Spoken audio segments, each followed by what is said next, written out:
नमस्कार, मी प्रीती खंडागळे. आपण पाहता आवाज इंडिया मराठी. तर नजर टाकूयाच्या टॉप 20 न्यूजवर. मराठा आंदोलनकर्ते मनोज जरांगे यांनी अखेर आपलं उपोषण मागे घेतलंय.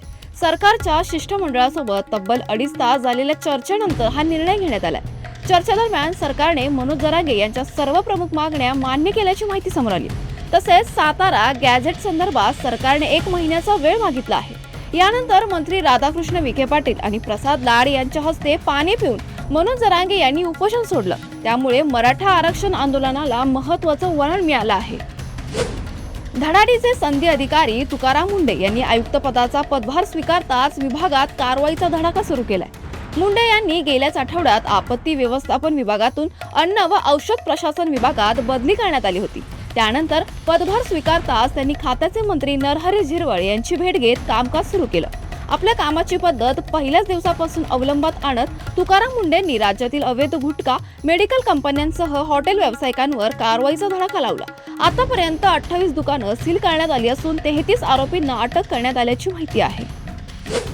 ठाण्यातील कावेसर येथे प्राण्यांच्या दवाखान्यावर पुन्हा एकदा चोरीची घटना घडली. अज्ञात चोरट्याने दवाखाना फोडून रोख रक्कम व प्राण्यांचे खाद्य असं सुमारे 96,000 रुपयांचा ऐवज लंपास केलाय. विशेष म्हणजे याच दवाखान्यात याआधी ही चोरी झाली होती. या प्रकरणी पोलीस ठाण्यात गुन्हा दाखल करण्यात आला असून चोरटा अद्याप फरार आहे. कुर्ला येथील भाभा रुग्णालयात निष्काळजीपणाचा गंभीर आरोप समोर आला. प्रसूतीसाठी दाखल झालेल्या महिलेची दुसऱ्या दिवशी प्रकृती अचानक खालावली. महिलेला तीव्र पोटदुखी होत असतानाही डॉक्टरांनी दुर्लक्ष केल्याचा आरोप नातेवाईकांनी केलाय. वेळेत योग्य उपचार न मिळाल्याने प्रकृती बिघडत गेली आणि काही तासातच महिलेचा मृत्यू झाला. या घटनेनंतर रुग्णालय प्रशासनाच्या भूमिकेवर प्रश्नचिन्ह उपस्थित झाले असून चौकशीची मागणी होत आहे. राज्यात इंधनाच्या वाढत्या दरांमुळे एसटी महामंडळाच्या आर्थिक अडचणी वाढल्यात. त्यामुळे लवकरच एसटीच्या तिकीट दरांमध्ये वाढ होण्याची शक्यता व्यक्त केली जाते. परिवहन मंत्री प्रताप सरनाईक यांनी चिपळूण दौऱ्यावर बोलताना स्पष्ट केलं की राज्य सरकारकडून विशेष निधी मिळाला नाही आणि डिझेलचे दर वाढत राहिले तर नाईलाजास्तव भाडेवाढीसारखे कटू निर्णय घ्यावे लागू शकतात. दरम्यान प्रवाशांवर भार येऊ नये म्हणून आतापर्यंत भाडेवाढ टाळण्यात आली होती. मात्र सीएनजी आणि डिझेलच्या वाढत्या खर्चामुळे एसटीची आर्थिक कोंडी वाढली आहे. सरकारकडून निधी मिळाला तर भाडेवाढ टाळता येईल, अन्यथा एसटी प्रवाह महाग होण्याची शक्यता निर्माण झाली आहे. राज्यातील राजकारणात पक्षांतराचं सत्र सुरू असतानाच उद्धव ठाकरे यांना आणखीन एक धक्का बसला. गोंदियातील माजी आमदार मनोहर चंद्रिका पुळे यांनी शेकडो कार्यकर्त्यांसह उपमुख्यमंत्री एकनाथ शिंदे यांच्या उपस्थितीत शिवसेनेत प्रवेश केला. यामुळे गोंदिया जिल्ह्यात शिंदे गटाची ताकद वाढल्याची चर्चा सुरू झाली. आगामी निवडणुकांच्या पार्श्वभूमीवर या पक्ष प्रवेशाला विशेष महत्त्व प्राप्त झाले. 12,200 कोटी खर्चाच्या ठाणे रिंग मेट्रो प्रकल्पावर citizen for sustainable transport Thane या संघटनेने पत्रकार परिषद घेऊन तीव्र नाराजी व्यक्त केली.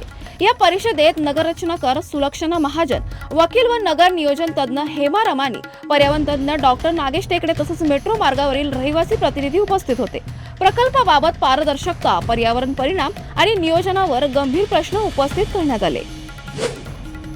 बुलढाणा जिल्ह्यातील जळगाव जामोद परिसरात जळालेला अज्ञात महिलेचा मृतदेह सापडल्याने मोठी खळबळ उडाली. हा मृतदेह शिवानी कळमेकरचा असल्याचा संशय व्यक्त करून तिचे वडील व भावाला अटक करण्यात आली. मात्र 22 दिवसांनी शिवानी स्वतः पोलीस ठाण्यात हजर झाल्याने प्रकरणाला मोठा ट्विस्ट आलाय आणि तपासावर प्रश्नचिन्ह निर्माण झाले. या प्रकरणानंतर जळगाव जामोद पोलीस स्टेशनच्या तपासावर टीका झाली असून काही पोलिसांची बदली करण्यात आली. शेवटी शेगाव कोर्टाने आरोपी बापलेकाची निर्दोष मुक्तता केली आहे. राज्यात कायदा व सुव्यवस्थेवरून राजकीय वातावरण तापले. काँग्रेस प्रदेशाध्यक्ष हर्षवर्धन सपकाळ यांनी सरकारवर गंभीर आरोप करत राज्यातील परिस्थिती अत्यंत वाईट स्थिती असल्याची टीका केली आहे. पोलिसांवर नियंत्रण राहिलं नसल्याने ड्रग्ज आणि अवैध धंदे खुलेआम सुरू असल्याचा आरोप त्यांनी केलाय. तसेच हातभट्टे आणि विषारी दारूमुळे नागरिकांचे जीव जात असल्याचंही त्यांनी म्हटलंय. पुण्यातील विषारी दारू दुर्घटनेनंतर सरकारला जाग आल्याचा दावा करत अशा घटना रोखण्यास सरकार अपयशी ठरत असल्याची टीकाही त्यांनी केली आहे. यासोबतच मराठा आरक्षण आणि जातनिहाय जनगणना या मुद्द्यावरही त्यांनी भूमिका मांडली आहे. 12 ज्योतिर्लिंगांपैकी एक असलेलं श्री क्षेत्र श्री भीमाशंकर ज्योतिर्लिंग मंदिर आता पुन्हा भाविकांसाठी खुलं होणार आहे. गेल्या काही महिन्यांपासून सुरू असलेल्या बांधकाम आणि नूतनीकरणामुळे मंदिर बंद होतं, पण आता सर्व काम अंतिम टप्प्यात आलं आहे. प्रशासनाच्या माहितीनुसार 15 जून 2026 पासून मंदिर नित्य दर्शनासाठी पुन्हा सुरू होणार आहे. भाविकांनी दर्शनासाठी येताना नियम पाळावेत, ऑनलाईन पास आणि ओळखपत्र सोबत ठेवावं असं आवाहन प्रशासनाने केलं आहे. हिमाचल प्रदेशातील चंबा जिल्ह्यात बैरागड 5 रस्त्यावर भीषण अपघात झालाय. भरधाव कार 500 मीटर खोल दरीत कोसळून 8 जणांचा मृत्यू झालाय.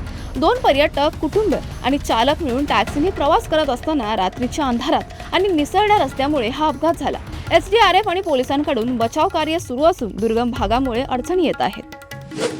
वसई तालुक्यातील कळंब येथील तुलसी बीच रिसॉर्टमध्ये घडलेल्या दुर्दैवी घटनेने खळबळ उडाली. 13 महिन्यांचा आयुष इरबाड हा खेळता खेळता रिसॉर्टमधील स्विमिंग पूलमध्ये पडून बुडाल्याची घटना घडली. मिळालेल्या माहितीनुसार मुलाचे आई वडील रिसॉर्टमध्ये काम करत असताना ही घटना घडली. काही वेळाने मुलगा दिसेनासा झाल्यानंतर शोध घेतला असता तो पूलमध्ये आढळून आला.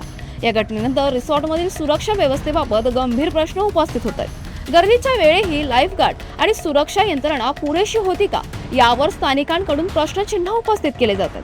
दरम्यान अर्नाळा पोलिसांनी या प्रकरणी आकस्मिक मृत्यूची नोंद केली असून पुढील तपास सुरू आहे. सोनारपूर दक्षिण पश्चिम बंगालमध्ये राजकीय तणाव तीव्र झालाय. TMC खासदार अभिषेक बॅनर्जी हे निवडणूक हिंसाचारातील पीडित कुटुंबांना भेटण्यासाठी गेले असता तिथे मोठा गोंधळ निर्माण झाला. घटनास्थळी घोषणाबाजी, धक्काबुक्की आणि काही वस्तू फेकल्या गेल्याची माहिती समोर येते. परिस्थिती नियंत्रणाबाहेर जात असल्याने सुरक्षा पथकांनी त्यांना सुरक्षितपणे बाहेर काढलं. या घटनेनंतर अभिषेक बॅनर्जी यांनी ही पूर्वनियोजित घटना असल्याचा दावा करत पोलीस संरक्षण आणि उच्चस्तरीय चौकशीची मागणी केली आहे.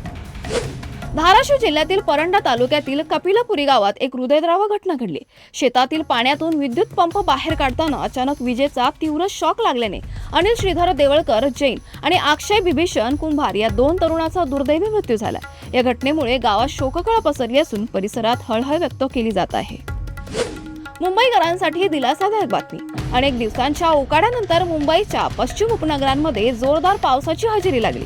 अंधेरी, जोगेश्वरी, गोरेगाव, मालाड, विलेपार्ले आणि सांताक्रूज परिसरात पहाटेपासूनच पावसाच्या सरी कोसळतात. दरम्यान हवामान विभागाने पुढील 3 तासांसाठी येलो अलर्ट जारी केला असून विजांच्या कडकडाटासह हलका ते मध्यम पाऊस आणि ताशी 30 ते 40 किलोमीटर वेगाने वारे वाहण्याची शक्यता वर्तवली आहे.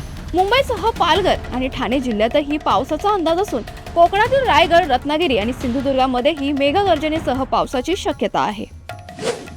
नागपूरसह संपूर्ण विदर्भात उष्णतेची लाट तीव्र झाली असून तापमान 45 ते 46 अंश सेल्सिअसच्या पार गेले. कडक उन्हामुळे नागरिकांचे हाल होत आहेत. दरम्यान शनिवारी नागपूरमध्ये 3 वेगवेगळ्या ठिकाणी मृतदेह आढळल्याने खळबळ उडाली. या तिघांचा मृत्यू उष्माघाताने झाला असल्याची शक्यता व्यक्त केली जाते. गेल्या 4 दिवसात उष्माघातामुळे झालेल्या संशयित मृत्यूचा आकडा 18 वर पोहोचल्याची माहिती समोर आली आहे. पोलिसांनी सर्व मृतदेह शवविच्छेदनासाठी पाठवले असून अंतिम अहवालानंतरच मृत्यूचं नेमकं कारण स्पष्ट होणार आहे. उष्णतेचा सर्वाधिक धोका लहान मुलं आणि ज्येष्ठ नागरिकांना असल्याने आरोग्य विभागाने काळजी घेण्याचं आवाहन केलं आहे. IPL 2026च्या अंतिम सामन्याची रंगत आता शिगेला पोहोचली. रॉयल चॅलेंजर्स बंगळुरू आणि गुजरात टायटन्स यांच्यात अहमदाबादच्या नरेंद्र मोदी स्टेडियमवर महामुकाबला रंगणार आहे. गुजरातसाठी हे होम ग्राउंड असल्याने प्रेक्षकांचा पाठिंबा त्यांच्याकडे असेल. मात्र RCBनेही यंदा संपूर्ण स्पर्धेत सातत्यपूर्ण कामगिरी करत फायनल गाठली आहे. नरेंद्र मोदी स्टेडियमची खेळपट्टी फलंदाजांसाठी अनुकूल मानली जाते. लाल मातीमुळे चांगला बाउन्स मिळणार असून चौकार षटकारांची आतषबाजी पाहायला मिळू शकते. यामुळे हा हाय स्कोरिंग सामना ठरण्याची शक्यता आहे. नाशिकमधील भोंदूबाबा अशोक खरात याच्या कथित प्रकरणावर आधारित महाराष्ट्र एप्सिल फाईल्स हा चित्रपट लवकरच प्रेक्षकांच्या भेटीला येणार आहे. या चित्रपटाचं शूटिंग लवकरच सुरू होणार असून यात अभिनेत्री दीपाली सय्यद महत्त्वाची भूमिका साकारणार आहे. मात्र या भूमिकेमुळे दीपाली सय्यद यांना धमकी आल्याचा दावा त्यांनी यापूर्वी केला होता. आता त्यांच्या समर्थनार्थ राष्ट्रवादीच्या नेत्या रुपाली ठोंबरे पाटील पुढे आल्या असून त्यांनी बिनधास्त चित्रपटात काम करा, आम्ही तुमच्या सोबत आहोत असा पाठिंबा दिला आहे. स्टार प्रवाह वाहिनीने मनोरंजनाच्या दुनियेत नवं पर्व सुरू केलंय. प्रेक्षकांच्या मनात घर करून बसलेल्या या वाहिनीने एकाच वेळी तब्बल 8 नव्या कार्यक्रमांची घोषणा करत मोठी प्रवाह गर्जना केली. पाठ राखीन, सुना येती घरा, विसरू नका मला, आमच्या लाडक्या नाईकबाई, मराठी मीडियम, मी कात टाकली, आता होऊ दे धिंगाणा 5 आणि स्टार प्रवाह गणेशोत्सव अशा विविध कार्यक्रमांमुळे प्रेक्षकांना नवं आणि समृद्ध मनोरंजन मिळणार आहे. या भव्य सोहळ्यात सर्व मालिकांचे कलाकार आणि निर्माते उपस्थित होते. स्टार प्रवाहाने पुन्हा एकदा मराठी मनोरंजन विश्वातील आपली मजबूत छाप उमटवली आहे. बॉलिवूडमध्ये रिमिक्स गाण्यांचा ट्रेंड सुरू असतानाच आता मोठा कायदेशीर वाद निर्माण झालाय. वरुण धवनच्या आगामी हे जवानी तो इश्क होना है या चित्रपटावर 400 कोटींचा नुकसान भरपाईचा दावा दाखल करण्यात आलाय. बीवी नंबर 1 मधील चुनरी चुनरी आणि इश्क सोना है या गाण्याच्या परवानगीशिवाय वापर केल्याचा आरोप पूजा एंटरटेनमेंट कडून करण्यात आला. याच गाण्यांमुळे चित्रपटाच्या प्रदर्शनावर बंदीचीही मागणी झाली आहे. प्रकरण उच्च न्यायालयात पोहोचलं असून चित्रपटाच्या रिलीजवर काय परिणाम होतो याकडे सर्वांचं लक्ष लागलं आहे. तुर्तास वेळ झाली येथेच थांबण्याची. अशाच महत्त्वाच्या बातम्या बघण्यासाठी पाहत राहा आवाज इंडिया मराठी, शोध सत्याचा.